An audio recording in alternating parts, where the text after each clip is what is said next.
संदर्भात होती? या पहिली गोष्ट तर या विरोधी पक्षाला महाराष्ट्रात काही काम शिल्लक राहिलेलं नाही आहे. रिकामचोट विरोधी पक्ष राहिलेला आहे. लोकांच्या प्रश्नावर त्यांनी बोललं पाहिजे, शेतकऱ्यांच्या प्रश्नावर बोललं पाहिजे, बेरोजगार बोललं पाहिजे. विरोधी पक्षाचं ते काम असतं. पण केवळ विरोधाकरता विरोध करायची भूमिका महाराष्ट्रातल्या सगळ्या विरोधी पक्षाची आहे. आणि माझी कॉफी करायला त्यांना 10 जन्म घ्यावं लागतील. माझी कॉफी मी ओरिजिनल आहे, त्यामुळे माझी कॉफी करणं हे उभाटाच्या बापाला जमणार नाही. खरं आहे साहेब तुमचं.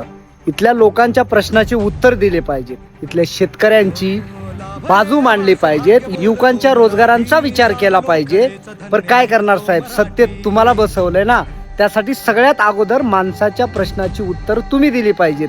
शेतकऱ्याची कर्ज माफ करतो म्हणून तुम्ही शेतकऱ्याची कर्ज माफ केली नाही, याचं उत्तर तुम्ही दिलं पाहिजेत.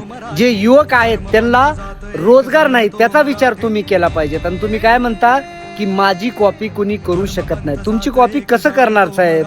50 खोके घेऊन दुसऱ्यांचा पक्ष तुम्ही आमचा पक्ष म्हणून आज वावरत आहात. पण हा महाराष्ट्राला, या देशाला याची जाणीव आहे.